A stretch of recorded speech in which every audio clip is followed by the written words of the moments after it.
रायगडाला जुल्फिकार खानाचा वेढा पडलेला। आपल्या पतीला हाल हाल करून मारलं त्या औरंगजेबाला दररोज नजरेसमोर पाहावं लागत होतं की याच शाहू महाराजांच्या कारकिर्दीत मराठ्यांनी अटकेपार झेंडा फडकवला आणि पुढे दिल्लीच्या गादीवरती बादशहा म्हणून कोणी बसायचं हा निर्णय सुद्धा मराठी घेत होते। दिनांक 11 मार्च 1689 औरंगजेबानं संभाजी महाराजांना हाल हाल करून मारले। महाराष्ट्र पोरका झाला। येसुबाईंवर तर दुःखाचा डोंगर कोसळला, परंतु त्याही परिस्थितीत ही धीरोदात्त तश्वी मोठ्या धैर्यानं उभी राहते। रायगडावर प्रमुख मंडळींची बैठक बोलावली जाते। राजारामांचे मंचकारोहण करून येसुबाई स्वराज्याचे दुसरे छत्रपती उभे करतात। त्यावेळी येसुबाईंनी आखलेले डावपेच हे प्राप्त परिस्थितीवर मात करणारे होते। ते कसे? रायगडाला जुल्फिकार खानाचा वेढा पडलेला आहे।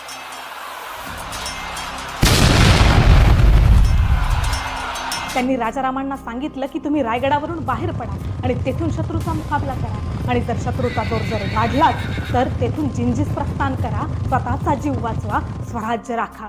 कारण छत्रपती शिवाजी महाराजांना माहित होतं एक ना एक दिवस औरंगजेब हा दक्षिणेत उतरेल आणि त्यावेळी त्यांनी स्वराज्याची दुसरी गादी ही जिंजीस तयार करून ठेवली होती, आणि या दूरदृष्टीची जाणीव येसुबाईंना होती, आणि म्हणूनच त्यांनी राजारामांना जिंजीस जाण्यास सांगितले।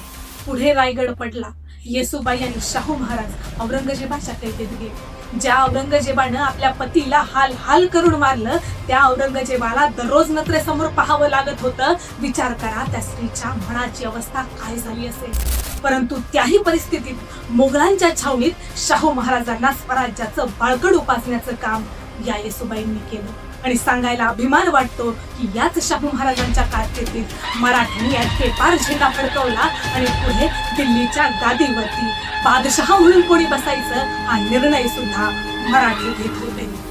दिनांक 20 मार्च 1719 येसुबाईंना मुघलांच्या तावडीतून सोडवण्यात आले। त्यावेळी त्या सर्वप्रथम वडुतुळापूरला गेल्या असतील, संभाजी महाराजांच्या समाधी पुढे उभ्या राहिल्या असतील, त्यांना अश्रुणावर झाले असतील, किती प्रसंग मनात आठवले असतील, भावनांचा कल्लोळ उठला असेल, किती आक्रोश केला असेल त्या माऊलीने, तो फक्त आणि फक्त त्या भीमा इंद्रायणीलाच ठाऊक। त्यांच्या समाधीबाबत इतिहासानं जवळजवळ 300 वर्ष मौन बाळगलं।